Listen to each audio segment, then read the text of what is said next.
Welcome back. Wherever you're listening, Apple, Spotify, YouTube, thank you for joining us because when you get up and running, we're right there with you. This is the Up and Running Pod. I'm Mike, always here with your lovable, laughable host, Turkey. How are we tonight?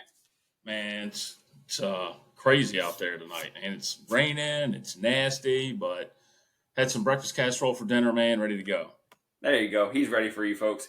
So again, at Up and Running Pod on X, thank you for following us. Thank you for joining us week to week. We've gotten some great reviews coming in. We've gotten some great feedback and some great information coming in, especially on the polls and the videos we put out. So we appreciate everyone listening. We have an interesting show tonight. So what we're going to do is we're kind of going to bounce around with a lot of things going on in sports. We're going to hit a couple different topics. So maybe some sports you haven't heard of, but I'm also going to give a couple breakdowns. Turkey's got some Turkey stats, and I always have a do better stats. So, Justin, let's start off with one of the biggest topics right now in sports, and we're going to go to safety on this, and this is court storming. There's been a lot of talk about this. We talked about it on a previous show with Caitlin Clark and how court storming was a little dangerous. She could have had a massive injury or serious injury there. And it was scary for a moment, no doubt for Iowa fans and Caitlin Clark herself, but we had one recently as well with Duke. Walk us through what you've seen and how this is going to impact the sport going forward. Well, I want to make this very clear.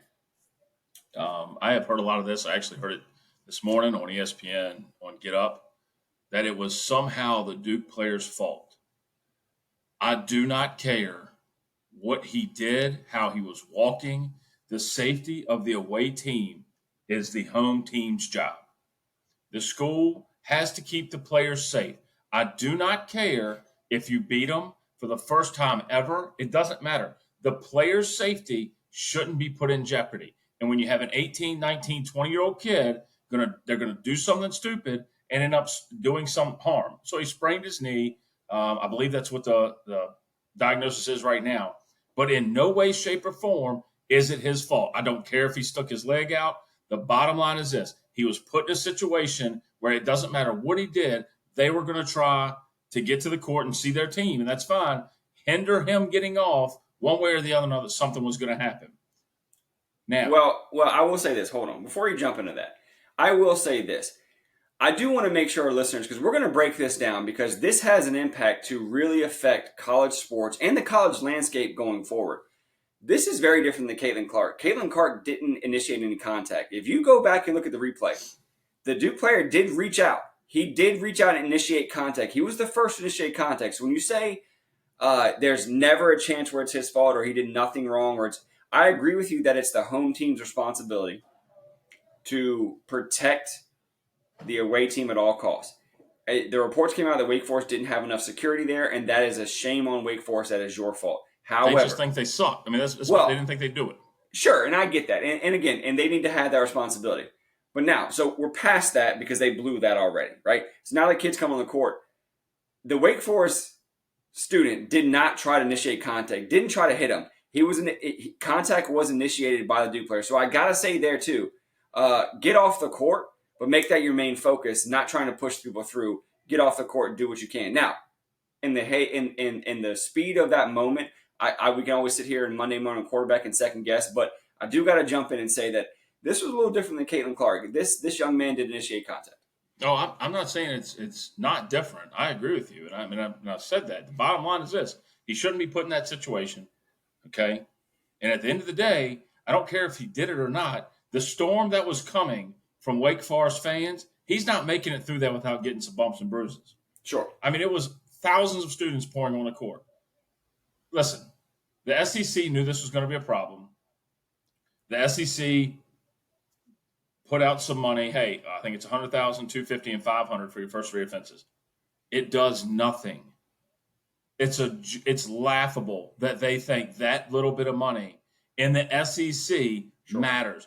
The alumni will donate the $500,000 when Tennessee beat Alabama last year or 2 years ago. They will literally donate the money for the court storming. They'll put the field goal post back up the next day. You have to do something drastic, and that a lot of stuff you hear going around is they need more security. Well, obviously, but that can't always be the case. It's not necessarily going to work because if it's a close game, you don't know what's going to happen. How do you get in place? People want to be right on the court. So I understand that. I think it was Jay Billis. He said just ban the student section for a game or arrest them. But see, that's not an come answer, down, though. don't let them go. Well, I agree. That's not an answer in my book. The extreme isn't the answer. No. There really is no answer unless here's where Barry Hare, RMC Security comes in. You have to control the student section, right? Sure, correct. So the best way that they used to do it when he was here, and it was at Richmond and VCU games, that heated rivalry here in town, is they would use a rope. And they can say the rope doesn't work, but if you've got 40 to 50 people there with the rope holding them back, letting them know, having the conversation with 5-10 minutes left in the game, it wasn't like Wake Forest was down 20 and came back and beat them on a buzzer beater, right? It was a close game throughout, so it's a possibility. Have the conversation before, let your student section know, whatever you have to do, but there's got to be a better way to do this than we go far extreme and kick the students out, or we just let it happen until somebody seriously gets hurt. Well, and that's the fear. That's the fear, because somebody is seriously going to get hurt. I mean, you're talking about these are two close calls on, right now the current greatest women's player in basketball and what's been touted has been a top pick in the next NBA lottery draft, top college player right now. So you're talking about the highest level of our athletes in college sports that are potentially to get harmed. But here's my thing. So you talked about a couple different scenarios, right? And the extreme is never the answer, right? Let's be honest. The extreme in all of this is never going to be the answer. This can be a part of the hashtag do better section here is as you're a fan, you've got to do better. As you're an organization, Wake Forest, you've got to do better. You've got to have that. But we're focusing, I think, on the wrong points. We're trying to control, like you said, a student section. We're trying to prevent this from happening. The security is not in place, in my opinion, or should not be in place for the home team charging the storming the court. The security needs to be hired to protect the away team, because the home team's going to be out there and jumping in the center of the court, and they're going to have a good time, et cetera, et cetera. But instead of hiring 20 guys with ropes trying to keep the whole student section, or like you said, banning the student section, there needs to be, for the 5 players on the court, a security guard assigned to each one of them, that when they know when the buzzer goes out, that last ball drops, you sprint out and you have your person, and that's who you're protecting.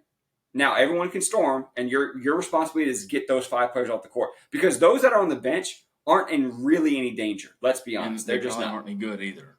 It's just the 5 that are on the court. So you have 5 guards right there. Their only job is you've got the point guard, you got the 2, you got 3, you got 4, there it is. Run them down, go get them, beat the students out there. You're telling me 5 security guards can't beat those students to protect those young men and women? Come on, that's what I think the answer should be, because that's where our concern is. Yeah, I mean, and that's a valid point. And I mean, here's the thing: you can do it. The hard part is you watch this on the NFL games, you watch it in the college games. Nick Saban gets done with the game when he was coaching and comes across that field. Somebody is with him, if not 2 state troopers from Alabama. Exactly. But there's so much more room. Sure. The question is what tunnel do you keep them in? See, the issue, and I agree with you have to have security guards just for those 5. They're the ones that are in danger, because when the game ends like it did with Duke and Wake Forest, and it's an instant win, okay? Now, they were up 4 points with a second left. He could have pulled his boys off the court and put somebody else on. But when you have those guys out there, you have to get them out there immediately to protect them from it, because the students aren't going to wait 10 seconds. Sure. So you've got no time to do it. And you don't have a chance at really holding the student section back. I mean, let's be honest. That has not worked. That has been in place for a while. I've stormed a court. You stormed a court. We've gotten around security guards. Like, that's not the issue. And then banning the student section is never going to be the response either, or the result we're looking for, or the remedy we're looking for. I think, for example, for sure you focus those 5 on protecting those players on the court, and then the coaches got the rest on their bench, and you find a way to get to, and you have 1 or 2 security guards with the bench, and look, that's 7. You got plenty more security at every game, so I think that's doable, because what we're headed to, Justin, as you and I talked pre-show, we don't want court storming to go away. It's part of the experience. It's part of the college experience, because one of the big pushes right now among college coaches is to get rid of it. Why is that bad? So, first of all, you're not going to stop it. Idiots are still going to do it, right? Even if you did stop it. And I call them idiots at that point because, okay, that's a huge problem, okay? You can't, if it's a rule, you can't break the rule for this because it can hurt your school a lot, right? I would say it takes away from the college atmosphere. Like, I mean, you obviously don't want to see your school lose, but watching the excitement in the fans. Where I have a problem with it is when you have these Instagram or clout chasers out there with their phones filming. The girl with Caitlin Clark was looking at her phone running and just bam. Correct. Sure. Caitlin Clark picks up her head. She was looking left, picks up her head, boom, they run into each other. So if we can avoid that kind of stuff, like, I mean, because that's a lot of it. They're posting videos, and I get all that. Listen, that's the age we live in now. It's not just court storming to party with the team and be excited. Where do you put the responsibility of the security guards? What do you mean? Do you put it on the away team or do you put it on the home team? Oh, the home team. The home team provides security for the stadium because it's not security for the team. It's security for the stadium. That's what we've all got to remember here. That security is there in place for the stadium, and so that security is for the home team. And so, but would you suggest giving some, like, for me, if I'm Duke, okay, I've got enough money. I've got plenty of money. We don't spend it on football. We spend it on basketball. To get me 5 officers to travel with the basketball team, you pay them whatever you need to pay them, and they've got the kids on the court, just in case. But now you're talking about, at that point, how many upsets are really getting into? How many times are you getting beat where the court's going to get stormed on you? I think that's going to be a waste of funds. I think that's something to where that if you're doing it because you've had other threats or you feel unsafe at certain areas, or an away game is something to where you've been the target of maybe a little more than harassment, a little more than just jeering from fans, then yeah, I get you there. But just to take them to possible court storming, I think you got to have it to where when you show up, when Duke shows up, when Carolina shows up, when UConn shows up to an away game, they've got to say, okay, listen, are you prepared for this? But I mean, don't you think that's the same argument that the home team's going to have? Like, what are the chances? What are the chances of Wake Forest beating Duke 5 out of 10 times? Absolutely 1. 1 chance they got to beat that team. They did it. So the argument is, it's happened twice this year. And again, nothing happens. There are no rules made unless it affects somebody of clout. Like Caitlin Clark. Sure. And this goes back. Here's the biggest thing about all. And that's with a lot of aspects in life too. Let's be honest. Everything. I mean, the laws don't get made until somebody breaks them, right? Or does something that warrants a law. But here's the thing. We go back to Caitlin Clark as the face of the NCAA. Okay. Sure. As a female. First time ever, okay? Virginia Tech Hokies are getting game day. Women's basketball team is getting college game day to their campus, much less Blacksburg, right? Here's the biggest thing I want everybody to understand right now. Caitlin Clark might be the face of the NCAA, but Filipowski's the one that's getting people to move. Sure. Okay? Sure. Now, whether or not he got injured, he looks like the villain. At the end of the day, it's hard to tell which one's right, okay? At the end of the day, it's hard to tell which one's right or which one's wrong. There's not really anybody right in this situation. But he's getting the needle moving, as everybody likes to say these days. So he's moving that needle. Well, what are we doing? If your argument is, well, how many times are they going to lose? I get that. So then why is it on the home team to have all that extra security every game? I don't know. I want to step into something that you just talked about. I don't know how much he's moving the needle more than Caitlin Clark. I understand you got to talk about the greatest women's player of all time versus another Duke superstar that we have or potential superstar. But I mean, let's not knight this guy. We have a problem in sports that we're going to talk about later on, and we're definitely going to dedicate a show in the springtime towards this. Is where we knight people too soon. We saw it with Nick Dunlap in golf, who hasn't showed up since he won the AT&T Pebble Beach. We do it with Charlie Woods, who tried to qualify for an event. We do it with this Duke player. We do it with so many young players. LeBron James' son has been in the news lately. When someone shows some type of flash of brilliance, we automatically want to knight them as the next fill in the blank, as the next this. So to say that he's moving the needle more than Caitlin Clark, I don't know if I would agree there. But to your point, I think is men's basketball has a bigger following than women's basketball and may pull in more eyeballs, and I agree with you there. But I think the overall point has got to be we've got to protect college athletes. We've got to keep them safe while also making it still for the fans and the fan experience, because without fans, none of these sports exist the way they do on the grand scale that they do. Oh, well, so, and just be clear, I'm not saying he's moving the needle. I didn't know who this kid was till he got injured. Actually, I saw him and I was like, does he play for Duke? Is he a bench warmer? Like, did the kid just get hurt? Whatever. I'm saying as far as this particular incident goes, nobody was talking about banning the court storming when Caitlin Clark trucks this woman, right? And I think it has a lot to do with, yes, he did get injured in some way. He hurt himself, right? But at the end of the day, she was just trying to get off the court like you're supposed to.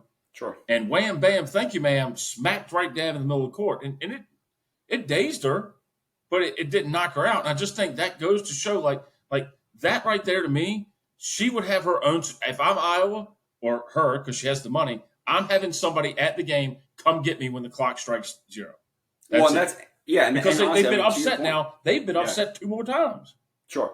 And to that point, I mean, I know this is a grander scale when we're talking about this, but Lionel Messi actually has a former Special Forces security person with him at all times. Follows him up and down the field. He runs up and down. He walks up and down the sidelines following Messi because if there's ever a court storming or someone charged the field, a streaker, whoever it may be, right?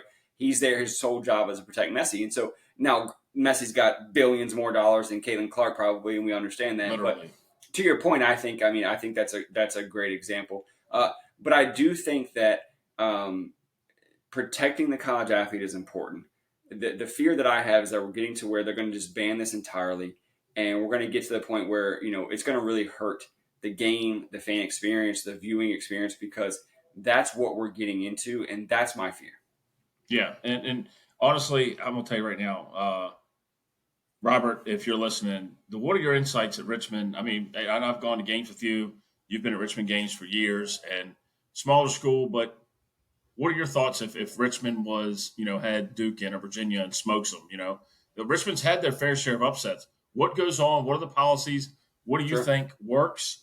Let us know. Absolutely. We spent some time on this topic. I mean, it's a big thing right now. If you follow NCAA, I mean, this is huge. It's a coach-driven thing. Everybody, I mean, they're still talking about it today, and it happened this weekend. So well, and it can also parlay into football. It can parlay into other sports, and so this is a huge topic. And to your point about the Duke, when kind of wrapping a bow on this or putting a bow on this, is that the young man from Duke was the second time it happened this season. So it's just like if you're driving on the highway and a speeder flies by a cop, the second person that flies by him right behind him is going to be the one that gets pulled over. So it's always that second guy that gets caught in a sense. So I think the second instance has also blown it up. And I just hope that it doesn't blow it up to the point where we lose this in college sports. So again, Justin mentioned it. Drop us a line on X. Give us a follow. Give us a like. Give us a comment. Let us know what you think about this. If you listen on Spotify, Apple, or YouTube, please let us know what you think regarding this court storming. Is it good? Should it be banned? Or is there a big overreaction from the NCAA? We'd love to hear that. So, Justin, switching from court storming to potentially what could be more storming of courts. It's upset season. We're getting ready to get in a conference tournament, which gets us into NCAA March Madness. The hype is building. We're seeing some teams really rise to the top here. What are you looking forward to most when it comes to the conference tournaments? Alabama winning the SEC conference tournament. There it is. Roll Tide. 18 minutes. Great. Roll Tide. Seriously, I am. I love college basketball in March. I used to love watching college basketball during the regular season, but it's just not the same. Every team is not legit, but every team has a chance to win every night. And I know we say that about all the sports, but at the end of the day, I mean, it is just so much closer now with NIL. It's so much closer with just the finances that can be done, the transfer portal. Everything makes you still have your top tier teams. Let's say it's 10 teams that have everything going on, right? Then you have 10 below them, but they're not that far off. You don't have the superstars you used to have just dominating. Sure. So I'm excited for it. I'm excited for a lot of these smaller conferences. I've been looking and following a little bit of those and just how exciting it gets. I mean, this weekend you've got, or not this weekend, but Monday, Tuesday, you've got the start of some tournaments. I think the ASUN starts on the 4th. Yep. And then you go all the way into next week and you have the ACC starts, SEC starts, Big 12, Big 10. All those guys will be rolling. And then the weekend after that, St. Patty's Day, you got them finishing up. And then, boom, you're into March Madness, and here we go. It's the next month and a half is absolutely amazing basketball going to be played. Excited for it's probably the first time that I'm really excited for the women's side to just see what Caitlin Clark can do, because if she Yeah. doesn't show up, they lose. If she shows up, they generally win. But it's not she has I think they'll go ahead and win the Big Ten. I don't doubt they'll win the Big Ten. But the tournament, you can get deep in there. You still got to run through South Carolina. Sure. And Virginia Tech's not bad this year either. I think her and Iowa both need a little bit of a deep run in the NCAA tournament, not necessarily the Big Ten tournament, but make a deep run in the NCAA tournament, silence a little bit of the remaining haters that she may or may not have. But I think that eliminates all questions. You get out in the first, second round, you're going to hear some chirps, and is that justified? Sometimes it is. So I think that they've got to do that. But I am excited. I was a big college basketball fan when we were in high school. I even ran we'll say a challenge, not necessarily a pool, but a challenge, I said. And we had a good time with all that. So I'm excited for that. I looked up on before we got on the show, we talked about in the pre-show, the rankings and what we had. And so there's a lot of names coming up in college basketball. There's a lot of teams that are rising to the top that may or may not have been there previously. So I'm excited to see that. I'm excited to see what we have going on in regards to a maybe a mid-major or maybe a Cinderella story again, and that's going to be incredible to see. Yeah, I mean, there's going to be a deep run by a couple of double-digit seeds. I'm going to say 2 double-digit seeds in the Final Four. Oh, wow. There's a bold prediction for you. There's some turkey stats and a bold prediction. 2 double-digit seeds. You heard it here from Turkey that are going to make the Final Four. So before we slide on from NCAA basketball, we talked about upsets, and I have to give out a shout-out to one of our most loyal listeners, my nephew, who I am the assistant coach on his youth basketball team, and we had our first playoff win Monday night. So go Mustangs. Issa, I know you're listening. I know you always listen, and I'm so appreciative of that, Bubba. I'm so proud to be your coach and even prouder to be your uncle. So I love you, Bub. I'll see you for round 2 tomorrow night. So I had to get that in. Yeah, man. If you're checking the show out, make sure we cheer on Issa and Mike as they go in for round 2 of the playoffs there. That's awesome, man. Congrats. Absolutely. Yeah, it's been a joy to coach. It's been a joy to see. So team's excited, so we're moving forward on that. So go Mustangs. So Justin, we talked about getting into college basketball, but now we're going to jump in. We're going to jump into another sport.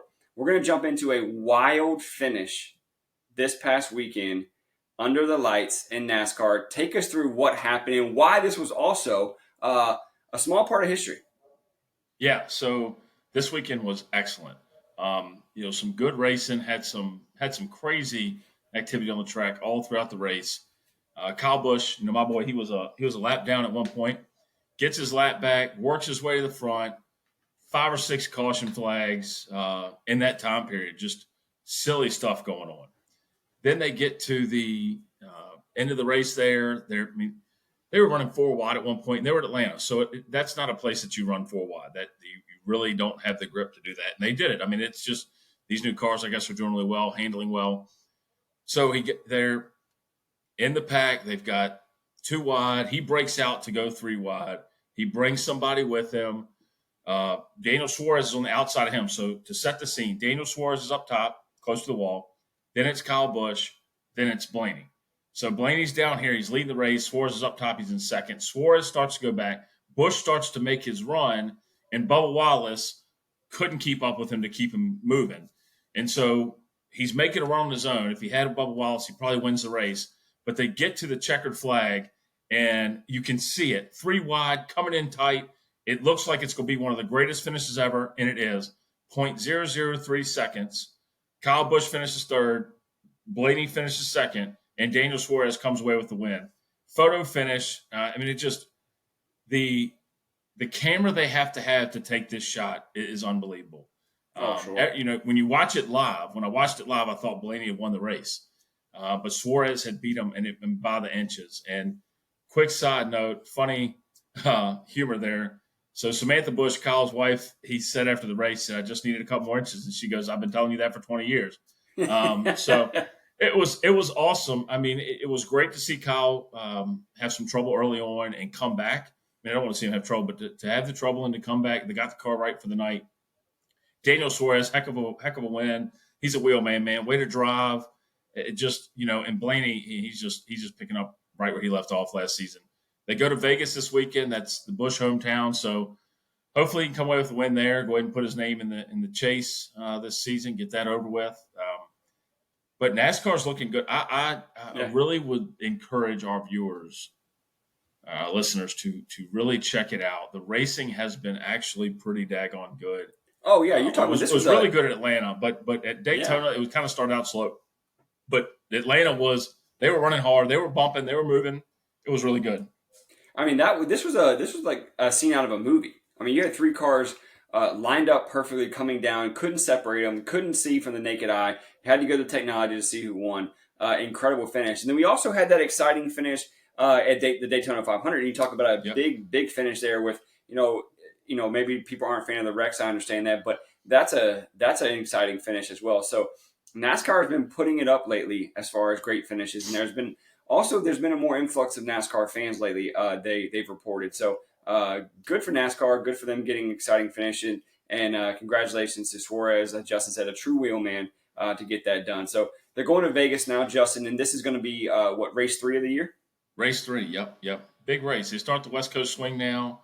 I think they have California the week after. But, I mean, Vegas is a great track. And the thing is I've really enjoyed NASCAR the last few years. You've got some young guns like Chase Elliott, Joey Logano, who are really dueling. Kyle Larson, he had his controversy. Hendrick, good Christian man, gives him another chance to come back. He's doing his thing. But the thing about NASCAR, Mike, you talk about the fans. Michael Jordan owns a team. Mr. Worldwide owns a team. It's not just old white guys owning teams anymore. And I know that sounds like everybody's like, well, blah, but it's not. It's young folks coming into the fold as fans, and they're bringing in people that they pay attention to. I can tell you now, like if I didn't dislike Denny Hamlin, I would probably root for him because Michael Jordan owns a team with him, right? Okay. But I can't stand him, so I'm not going to listen to him. Tyler Reddick runs for Jordan, and I like Tyler Reddick, so I'll root for him. But I think that brings a whole different avenue of fans. I mean, you're mixing the greatest NBA player of all time with NASCAR, and a lot of people don't know that he's already invested in racing teams before, whether it's bikes or cars. So, I mean, that's a big step for NASCAR. And he's been in there a few years now. This isn't brand new news, but him being in there, getting a different type of ownership group in there, guys that really push the limit on what, people might look at NASCAR and go, that's old redneck sport. Well, it is. I mean, it is what it is. They were, delivering moonshine, and that's how it got started. So, yep. But at the end of the day, NASCAR's Rick growing. Bobby for teaching us that. I think they have learned a lot about what to do and what not to do, and I think they're starting to do some better things.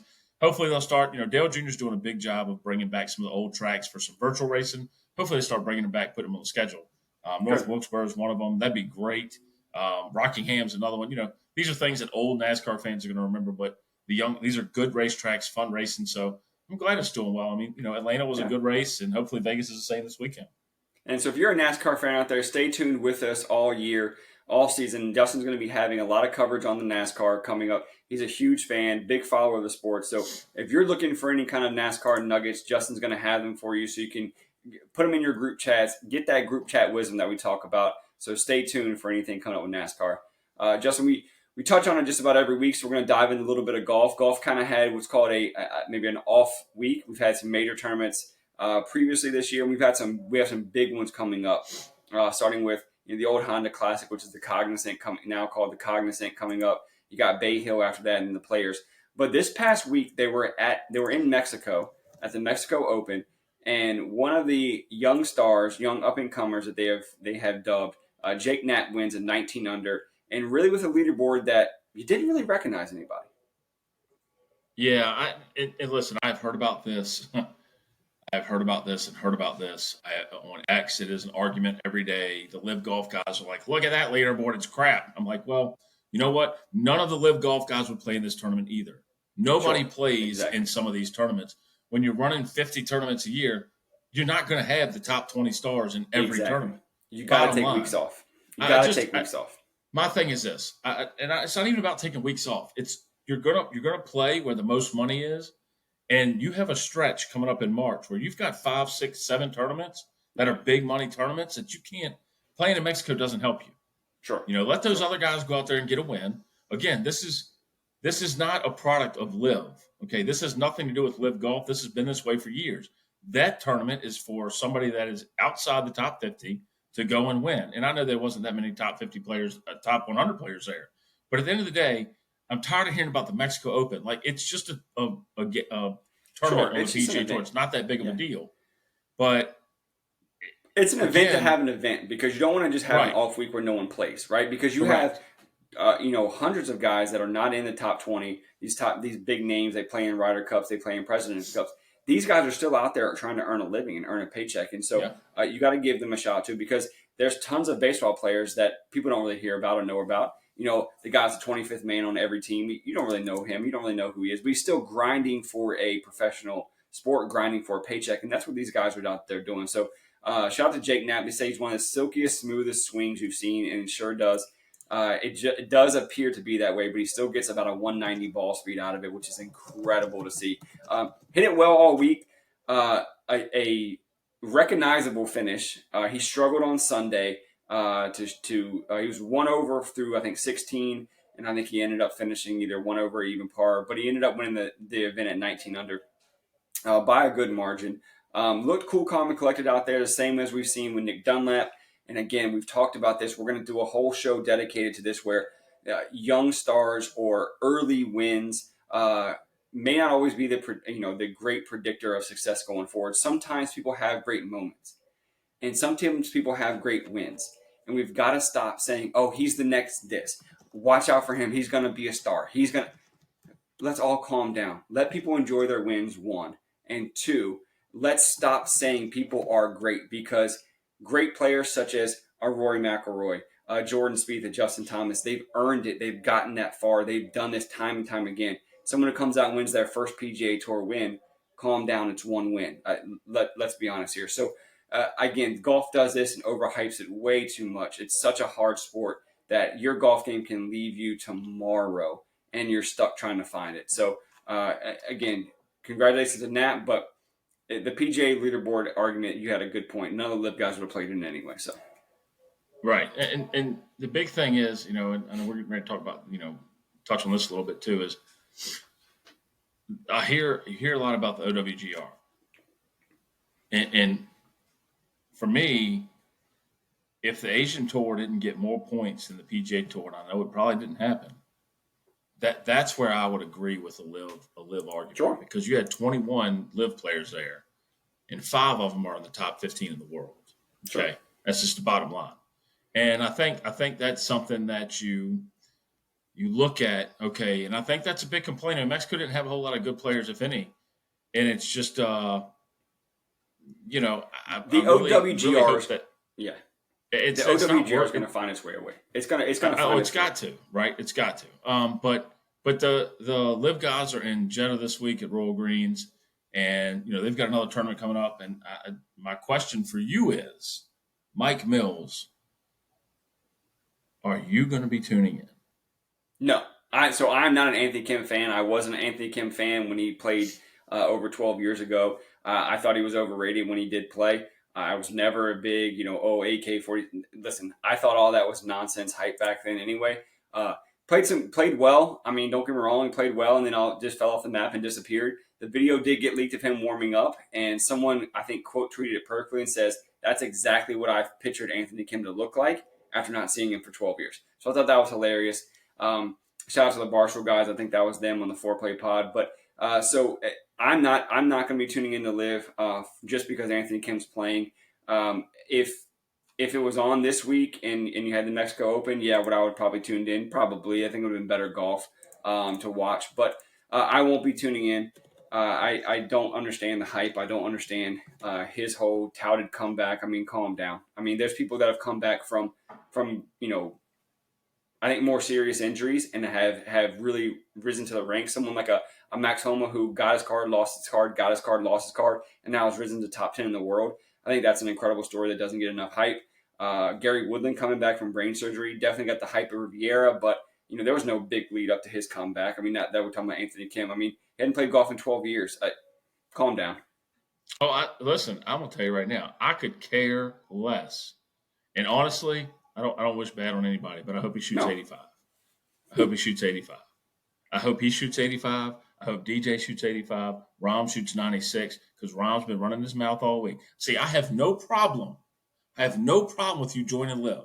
I would take that money in a heartbeat. If somebody said they were going to pay me $1 to do what you and I do every week, I'd take it because right now we don't get paid a dime. Okay? You'd be stupid not to get paid more money to do the same job. But Sure. at the end of the day, you made a bed and you got to sleep in it. I'm so sick of hearing about them. Well, but here's my thing, though. When you say that, you're just not a LIV fan, so you're sick of hearing it because you're not a LIV fan. They made their bed, and they are sleeping in it because a lot of guys are not complaining about things. Brom came out and said, hey, listen, circumstances change. It's my responsibility to take care of my family. I did it. He did come back and say, yeah, money's a big factor. So I have respect for that.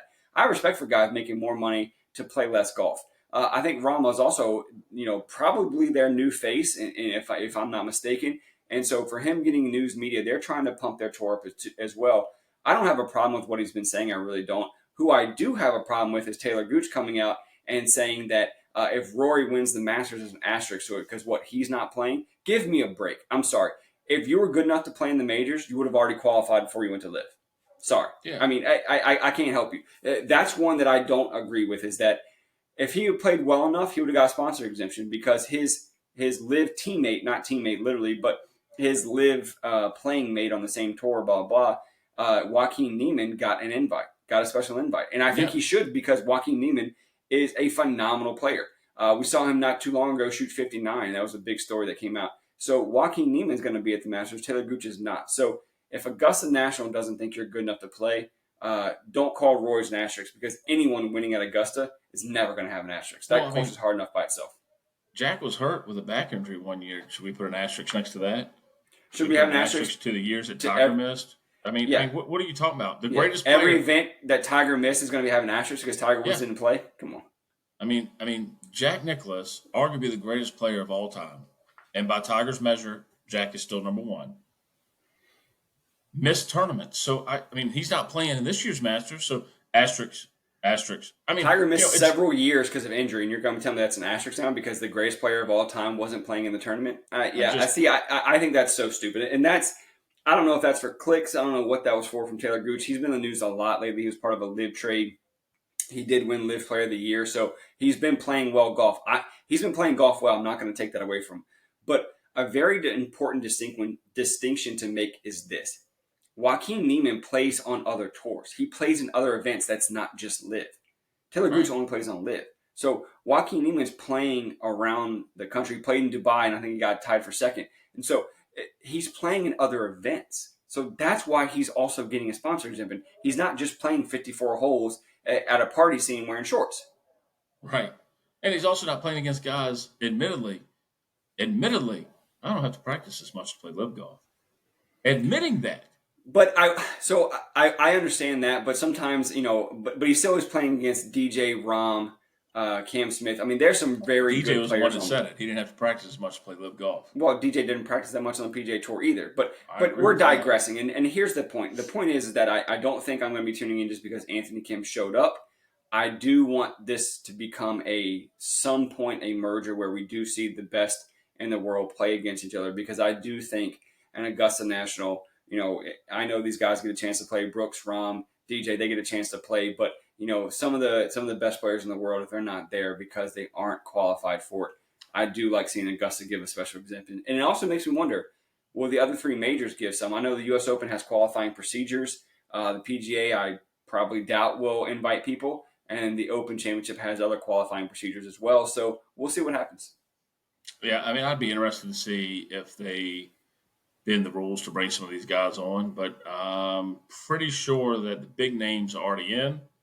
And Rom's in for the next 5 lifetime at Masters and 5 years of the U.S. Open and PGA anyway. So so it's gonna be good. And it's gonna be good to see him play because I haven't seen him play this year. So I'm excited to see Rom play and teed up at Augusta.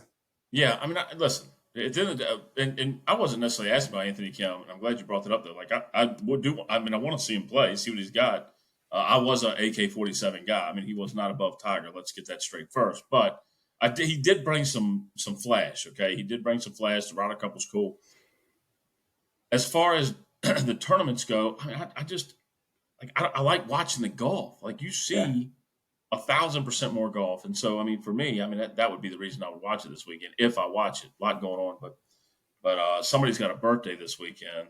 I'm gonna slip over and see if I can have a bourbon with them one night.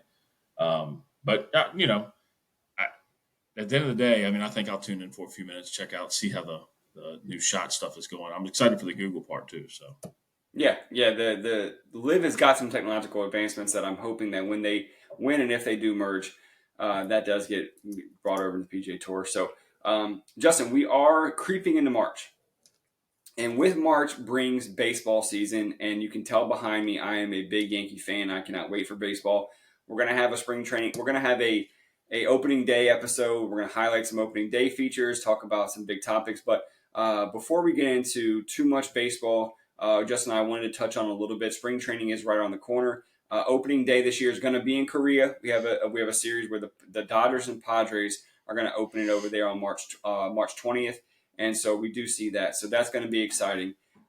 Big names still out in free agency, Justin. So there's a lot of teams that if they're looking for something or maybe something unfortunate happens the first week of spring training, you go out there and grab that free agent. yeah, and if you're the Red Sox, we're just going to sell all of our good players. I mean, I'm surprised we have any left. It's just we're busy buying the PGA Tour, not even worried about playing baseball anymore. That's a very good point. I didn't even think about that. I'm really excited for the Yankees to beat the East this year because Baltimore's not going to have it.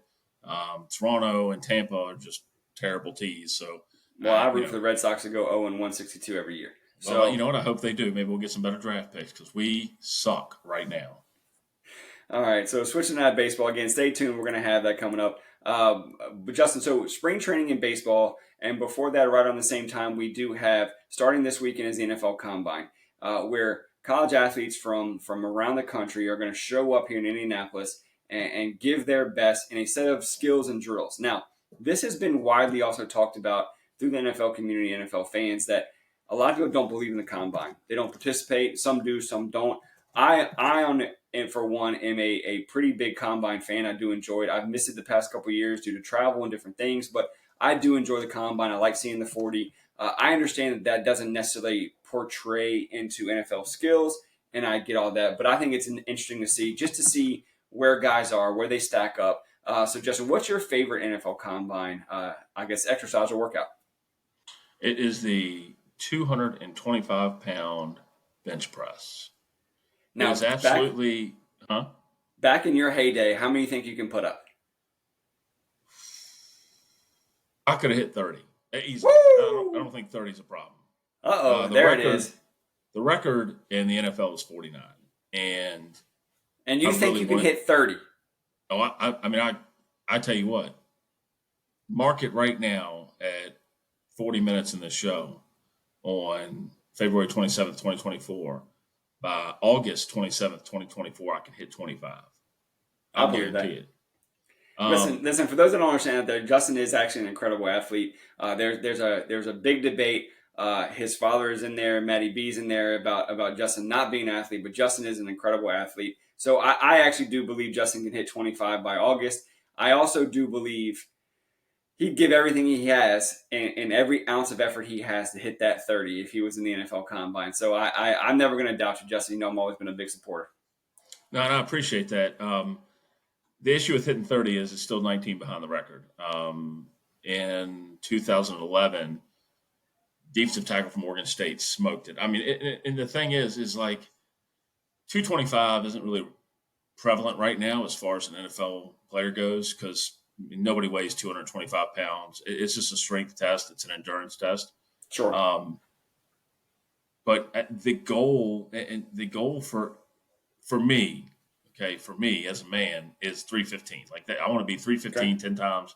Never worry about it. You know, I don't now. Like it's not that I'm old, but I don't need to do that. But 225 is still on there. But sure.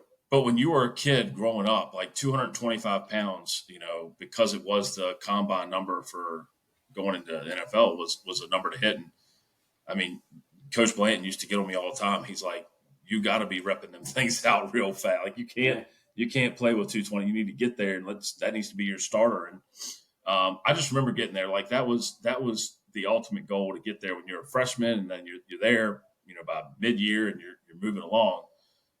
But for somebody to do it almost 50 times, and I know they're working on a lot that's more than I incredible. was and stuff, but you got all this other stuff going on. I mean, that's just ripping it right there. Yeah. What about I'm you, a big though? fan of the 40. You the 40? Yeah, I'm a big fan of the 40-yard dash. That's probably my favorite to watch. I know it doesn't, always equate to quickness or it's just straight line speed. I get it. But back in the day, you used to always see who ran a 4.4. Now it's kind of gotten into the 4.3s, 4.2s. And so I always try to see those. I was a big fan watching Chris Johnson when he broke it. I remember watching that. And that record stood for quite a while. So I enjoy watching the 40. I actually got a chance to participate when I was working for an indoor football league, an indoor football team. I got a chance to participate in we had a mini combine, and I actually got to throw in the wide receiver drill. So that was a big highlight for me. Shout out to Austin who remembers that, the Huntington Heroes. So I got the chance to throw in that. So I do like a lot of wide receiver drills just because I got a chance to participate in that. So I always watch out for those. Yeah, the combine honestly has nothing to do with the NFL anymore. It is such a joke. All these things are, the vertical jumps, the broad jumps, the 3-cone drills, the 20-yard shuttle, the 40-yard dash. I mean, all that stuff is great to look at and it gives you some numbers, but these athletes are doing things that these can't even measure. I mean, you look at Micah Parsons, Tyreek Hill, the quarterbacks don't do they don't really, the quarterbacks this year not throwing. Honestly, with all the debate over who's going to go number one, if it's me and I'm Jaden Daniels or Drake May, I'm throwing. I'm doing everything I can to rest assured these minds, these GMs of these teams. I can throw. I can do it. And it also shows that you're a competitor. You want to go out there and compete. You want to be in the mix. You want to play football. I think a lot of times what people are missing, and I think what some GMs miss out on, and we see this with Bus all the time, is that you didn't draft a competitor. You didn't draft somebody who wants to play football, wants to win, thinks about playing football. If you're drafting someone out there who's counting his money already, thinking about where he's going to go to dinner and what car he's going to drive, you have a problem because you don't have a stud there. You don't have someone that you can build your franchise around. I want guys that want to play football. I want guys that want to be on my team. There's also a topic where Justin and I are going to get into in this offseason about GMs, about we're going to play if I was the GM and if Justin was the GM, how we would make these decisions when it comes to certain players. And so stay tuned for that. That's going to be a wild episode. But I want guys around me that want to play football. I want those that have that dog in them, that all they want to do is think about playing football. I don't need people out there who want to take days off and skip practice, and skip the combine because for whatever reason. Nah, get up there and throw and play. That's what I want on my team. Yeah, I don't like. So I'm the Caleb Williams, Drake Mays, the Jaden Daniels not throwing. Like, okay, I don't understand. But the biggest one of all, Marvin Harrison Jr. is not going to the combine at all. And he's not going to the Ohio State Pro Day. Like, I don't know who you think you are because who your daddy was, but dude, you ain't that good. Like, you're not.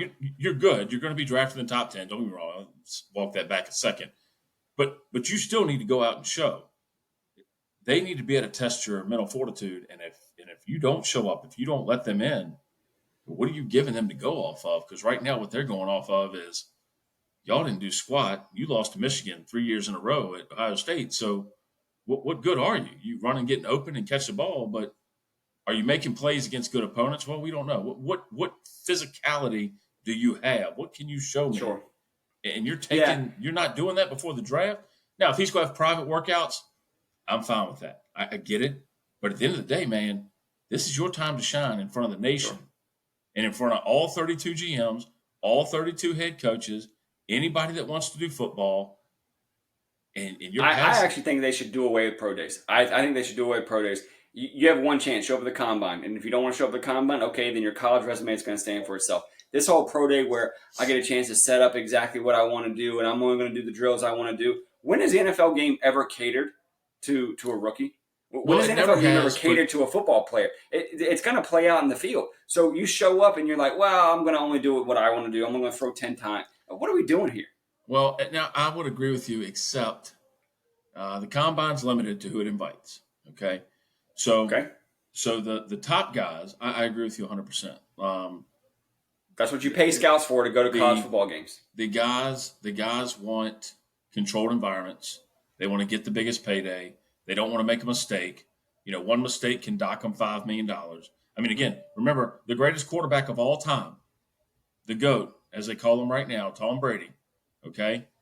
Thought you were 7 gonna say Super Bowl Marino. rings, okay? Sixth round, right? Patrick Mahomes was drafted outside the top 10. Mm-hmm. So they don't want to take that hit. I don't know. I don't know there's an answer for it because each person's different. At the same time, I agree with you. If you get invited to the combine, that's your pro day. Leave the pro days for the second, third, fourth round guys that don't get invited. I think it's important for them. I 100% think that the pro days are meant to be good for the players that are leaving the school. It's something that if you are a senior and you're like, I'm gonna do the pro day, I'm gonna try the pro day this year, I'm not coming back, and you're a 50-50 guy, that's essentially your tryout, right? Sure.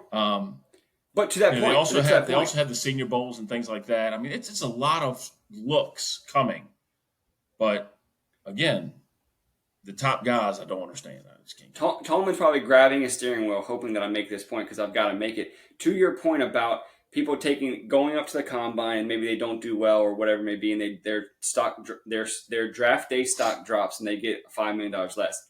When you talk about a Mahomes or Brady, they're still gamers. They still went out and did it. They still went out and played football, and they got max contracts. They got mega deals. They became stars. They won Super Bowls. You know why?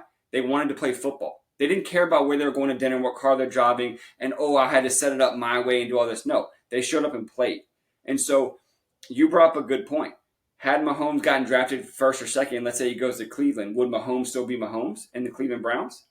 You and I have debated that, and I've told you, yes, he would because he's a gamer. I still think Mahomes would have made the Browns. He made the Chiefs. He would have made the Browns. That means that Matt Brueggemann would have 3 Super Bowls right now. Just stop. I'm not saying they would have won the Super Bowls, but I think they Mahomes wouldn't have won the Mahomes. AFC title game. They wouldn't even have been. They would have been. They would have been just fine. Fire. My point being is that if you're good, if you are that good and you care about your craft and you want to continue getting better, you get what you put in. And so I remember Tiger saying this, and Michael Jordan has said this. What you put into practice, what you put into your effort, you get results out of. If you're not willing to show up and do the work, don't expect the paycheck. Don't expect max deals. Don't just show up and be like, I was gifted with this talent at 18 years old. I don't have to work hard anymore. You'll be out of the league in 3 years. And you should be out of the league in 3 years because that shouldn't be tolerated. It is now. We cater to so many people nowadays, and also around the world we cater to people. But this is my hashtag do better. Show up and play the game. Play the game for what it is. Not to make $50, $70, $90 million and just call it quits and say, okay, well, I made my money, I'm done. No. Show up and play the game because you started as a kid playing this game for fun, for the enjoyment of winning. And somewhere along the way, when you lose that, you're disrespecting the fans, the game, everyone else. Play the game to win, and the money will come. You've seen it. Mahomes dropped to I think it was 15, and now he's the best quarterback in the league. Okay, he got snubbed. That's fine. Shame on those 14 teams that didn't draft him, right? Put a chip on your shoulder. Go out there and win. Yeah, I mean, I agree with you. It just is. It's hard to get into the money part of it because it is such a big deal now. The difference between a first rounder and a second and a third paycheck wise. You'll make money though. You won't second round guys hardly make it to year 3. It's like 40%. The biggest thing I think, Mike, that I'm gonna give you a little turkey stat here is the turnout for juniors because of the NIL. You were down, I want to say it's 40 to 50% of juniors coming out of college early now. One, because most of them can make more money in college than they can in the NFL. Sure. The lack of and again, they don't have to be so secretive about a decade in NIL. We're gonna see the damage of that. I didn't mean to jump in there, but I think let's get a decade of stats on that, and let's see how if that's going to be a positive or negative for football. Go ahead. I think it's already a positive. Like, let's carry that point. No, I already think it's a positive. You're getting better college football because guys are staying longer. And I'm going to tell you right now, I wish the NBA would quit this. They need a year to grow up. No, they don't. Just let them go out of high school. Do just like baseball does. Either they go out of high school or they mandatory 3 years in college. Just stop. Yeah. Stop playing games with these kids. Like, 1 year in college does nothing. You know what it does? It makes coaches like Calipari just have freshman teams. They do what they can do. They don't win titles anymore because you don't have 5 guys that can come together. that don't play together and all of a sudden be great. That does not work. Well, and they had no pride in the school. They have no pride in the school. No. They're there for 1 year because it's mandatory for them to go to the NBA. And that's what I have a big problem with. Have pride in your school if you choose to go there. I just the thing that the NIL is going to hurt. It's going to hurt the kids that already have problems, whether it's family life, drugs, alcohol. It's going to hurt them.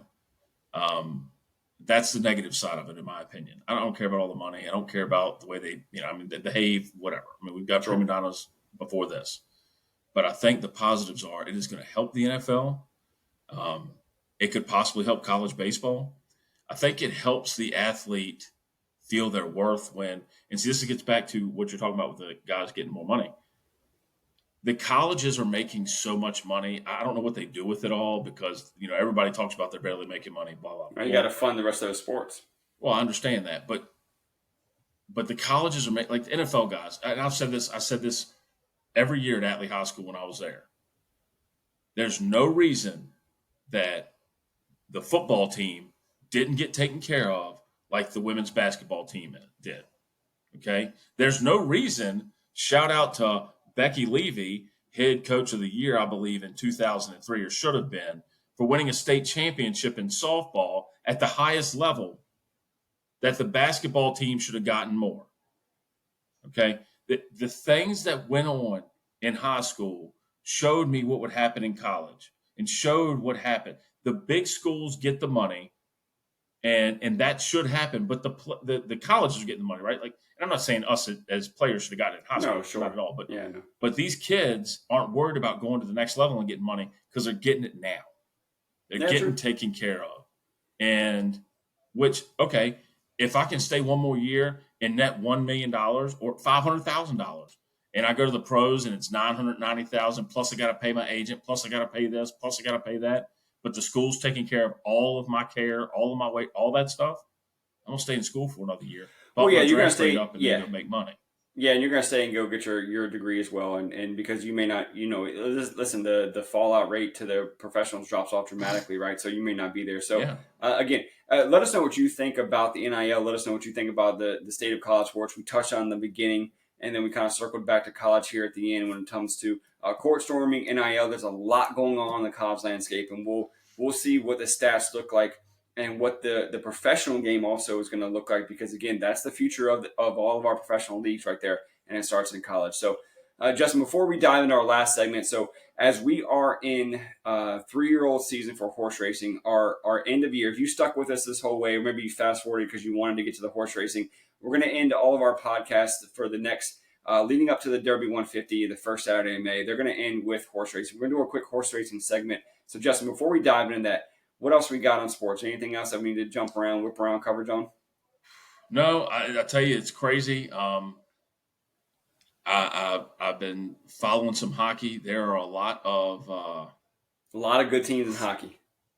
It's a lot of craziness right now. So the Capitals have been getting smoked all season. They haven't been playing well, haven't been scoring goals.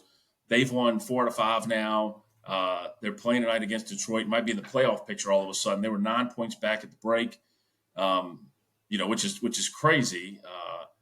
Alexander Ovechkin, for those who don't know, he's chasing Wayne Gretzky. He's 57 goals away. The Avalanche lost 7 out of 10. They're smoking Dallas tonight. They're up 5-1 right now. But big loss to Toronto on the weekend, which I congratulations. I was glad on that. But I think what's interesting about hockey right now is there's so many really good teams that may have weak goaltenders. And then there's some teams that have really good goaltenders but have a weak lineup. And so I think that's really interesting coming down to the NHL playoffs because like Boston's a phenomenal team top to bottom, but their goaltending might be their weak spot. And you look at Florida that has a goaltender that stood on his head last year, and you have a really good goaltending team and also a pretty good defensive team out there in Florida as well. So good hockey that's showing up. Vegas Knights are going to try and repeat in the Stanley Cup, and they're up at the top of the division. Edmonton's going to still try to get in the playoffs so Connor McDavid can shine. And so it's going to be good NHL playoffs coming in. I think it's in the middle of April. Yeah, right now, I'm telling you right now, I don't want to play Florida. I don't want to see them. Even, talking about the Capitals, they lost to them 2-1 in overtime the other night, but they are 3-2 in overtime. But But I'm telling you, you hit it the nail on the head. The goaltending will make or break a team this year. Colorado, Georgiev is awful. He's horrendous. They have to score 3 goals a night, a minimum. He just is playing like crap. And his former goalie, Kemper, who's in Washington now, he's getting replaced by the backup. That is a Can't big buy a issue. goaltender out there in Colorado. There's a big issue right now with that. I mean, for my team especially. And the question is who's going to be sellers and who's going to be buyers? The trade deadline's coming. Yep. I hope, gosh, I really do hope that, and it's a local team, but I really would love Washington to lose the next 5 games and be like, okay, we're not going to make it, and send us their backup goalie. We have got to have somebody in net that can stop goals, because Nikushkin just came back. We're good, and I don't want to make this a Colorado thing, but the biggest thing is there have been injuries this year. There have been goaltender problems throughout the league, and I think it's really cool to watch the divisions. Like, if you could do a point tracker of teams moving up and down, going on runs. Good. I mean, it's like a we've talked about this many a time, just you and I, about how basketball is a game of ebb and flow. The NHL season has been the same way. You have the same top teams, but they're moving, up and down the point line and in the playoff picture. I think it's going to be probably just like the NFL was, a great postseason. Yeah. Excited for it. It'll be something I can watch, because I don't have to watch him dribble a basketball up and down the court, because that is horrendous after the second week of April, and I have no college on. So hockey's going to be good this year. I'm excited for it. Season of streaks for sure. For sure, and the NHL playoffs are always going to be great. So an NHL playoff game always follows the Kentucky Derby, which is the first Saturday in May. So I'm always excited to watch the Derby and then watch whatever hockey playoff is that evening. So getting into the Kentucky Derby preps, we touched on it last episode, and we're going to kind of do more of a deep dive, a quick horse racing schooling lesson with Mike. And so what we're talking about is 3-year-old males, and females can run the Derby if they choose to, but there is a fillies race, which is the female horse. The fillies can run on the first Friday in May, which is called the Kentucky Oaks, and many of them choose to. There have been several female Derby winners that chose to run against the boys, and so that's a possibility as well. So as we get into 3-year-old season, which we are deep in right now, you're going to hear us talk about the filly race, which are, again, the girls, and then you're going to hear us talk about the colts that are racing, which are the boys, the 3-year-old males that are competing for the Kentucky Derby. So again, first Saturday in May, Kentucky Derby. First Friday in May is the Kentucky Oaks. So, Justin, we highlighted the Rebel that was this past weekend. Brad Cox had a monster filly that just did not fire and came up short in the filly race on the Rebel undercard. But then the Rebel, Timberlake, stormed to the front and was who he thought he was. However, he did beat a weak field. Yeah, I don't know that you give him much there. I mean, he went off at 4-5. Yep. In a field that saw one other under 5-1, you had a 5-1, 4-5. It's a weak field. It professional win. Did what he needed to do to win. Professional win. I mean, but listen, field. The biggest thing is he won, right? I mean, that's what we're trying to do right now. Trying to win races, right? So you can only beat who's up against you. In every sport we say that, but what does that mean going forward? Do people overprice him? Do they what's going to happen here in the next few weeks when he runs again? There's some big races coming up, and I wonder what happens when he gets smoked, because he's on everybody's list. He's not the favorite on a lot of them. He's on everybody's list, and it's almost like he toyed with them. That's the funny thing. He sits back, he's running the race, and then he just says, "All right, time to go win," and he goes and does it. So I'm always wary about a horse that does that with only probably 2, maybe 3 more races before. I mean, maybe just 2, maybe just 1 before the Derby. He's going to have 1 more, so he's going to be pointing to the Arkansas Derby. That's what the Rebel. It's at Oaklawn Park. Rebel usually leads into the Arkansas Derby, so he'll have 1 more race before the Derby. And so what Justin was talking about when he says to toy with him. So there are 3 distinct running styles in horse racing. You have your speed horses, which shoot out of the gate and go to the lead. And they've got to be on the lead or near the lead, because that's their running style. If you get them shuffled in the back, or they don't get out of the gate very well, they tend not to run very well. They don't run their race because they don't like dirt getting kicked in their face. Because again, keep in mind, these horses are running on dirt. And the Kentucky Derby is ran at 1.25 miles. So a mile plus 1/4 mile is the Kentucky Derby. The prep races are usually at a mile and 1/16, or a mile and an eighth. And so they're building up that stamina. They're building up that, because again, these are 3-year-old horses that have only really raced before the Derby maybe about 5 times. And that's still probably a good amount for a horse to race a little bit at 2, and then 2 or 3 races at a 3-year-old, like Justin mentioned. And so these horses that are building on these stamina. So you have your front runners, you have your speed horses, you have your pace horse.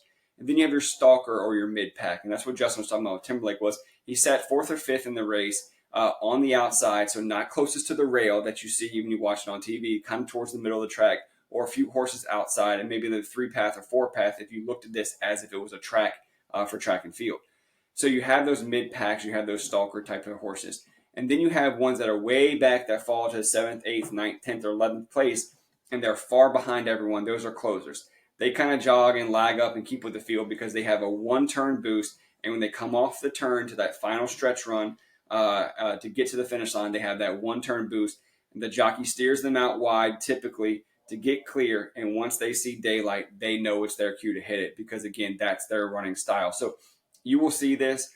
Typically, the best Derby horses or the Derby winners are using mid-pack or stalkers. And then the second type would be more of a speed horse that's out in front. Get out front, stay out front. You're going to hear me talk about that a lot as well. And that's when a horse breaks out of the gates, it gets first or second, and usually first. They have no dirt in their face. They have a clear path, and they go wire to wire on the field. So we're going to talk about that. So we got 3 races coming up, Justin. We got the Fountain of Youth, which is in Gulfstream Park in Florida, which is the lead up into the Florida Derby. So we had the Rebel that leads in the Arkansas Derby. You got the Fountain of Youth now that's going to lead into the Florida Derby. And then you have out west at Santa Anita, the prep for the Santa Anita Derby is called the San Felipe. And so you have the San Felipe that's going to be run out in Santa Anita. And that's a mile and a 16th as well. Same with the Fountain of Youth, mile and 16th. And their preps turn into a mile and an eighth, typically, depending on the track. And so then the one in between those two is going to be at Aqueduct, which is the Gotham. And the Gotham is run at Aqueduct Racetrack, which leads into the Wood Memorial. And these are terms you may have heard of. The Gotham being only a mile, so it's a little shorter than some of the preps. So this is one that your New York-based horses typically gear towards because they haven't really got up and running yet. Or if you have a horse that's breaking maybe late, getting a late start, late maturity, you put them in the mile because a mile and a 16th might just be too far. So, Justin, what are you excited about when it comes to Derby season? Well, I'm excited for all the excitement. I just love watching them run. I honestly just watching, because you're going to see, if you watch all the races, you're going to see over 100 horses, and you're going to see them, the 20 that make it to the Derby, and you're going to be like, man, that guy could have gotten there. That horse could have been in there. But watching some of these favorites lose, watching a 50-1 or 30-1 come in there and just annihilate them, and it might be the best race he ever runs and wins. Sure.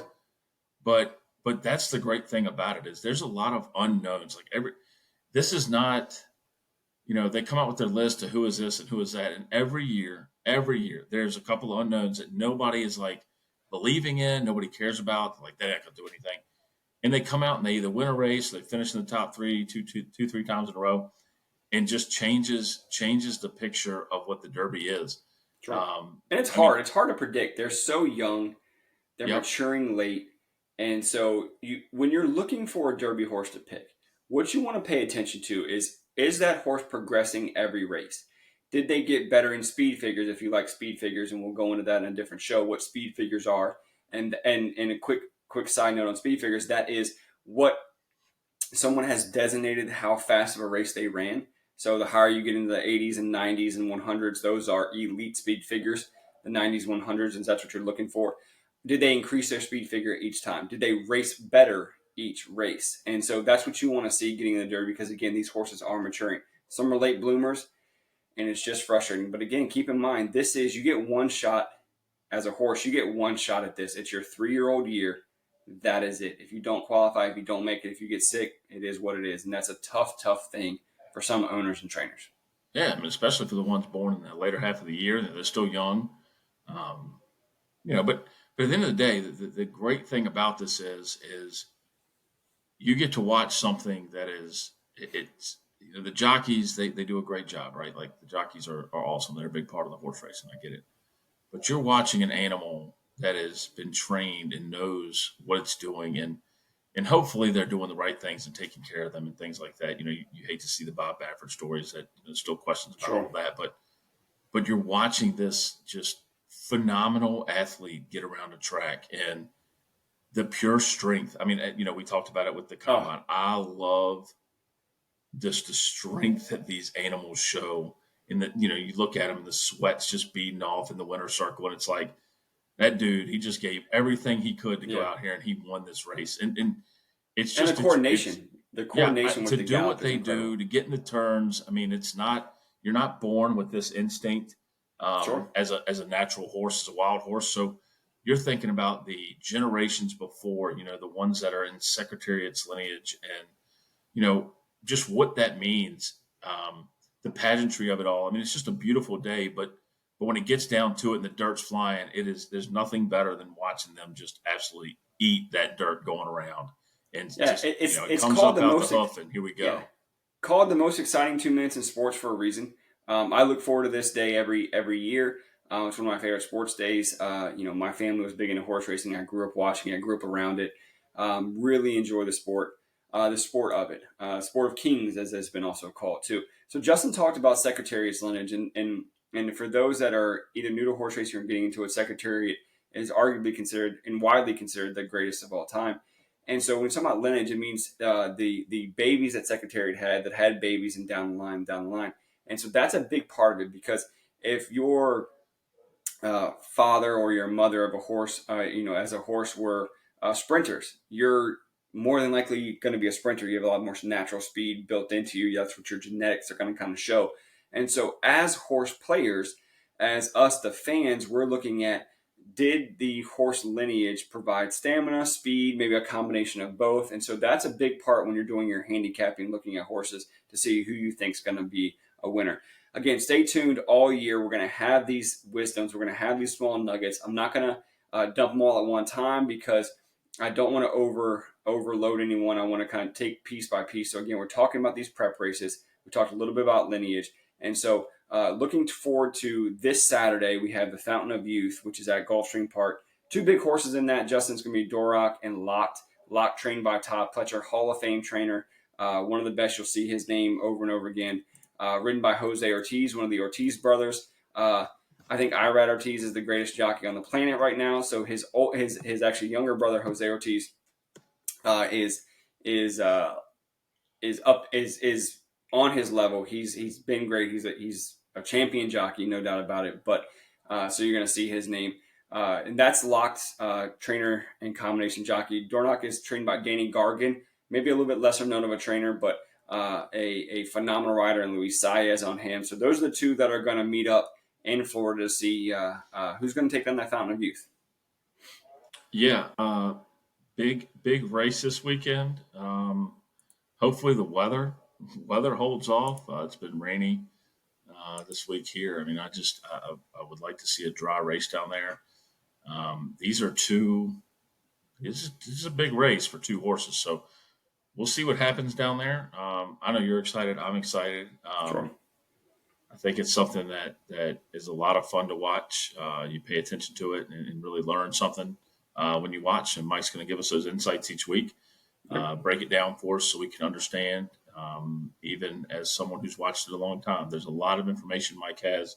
So please pay attention. Take some notes if you want some tidbits and nuggets. He's got them. Yeah, appreciate that. So yeah, stay tuned. The Gotham's going to be interesting to see.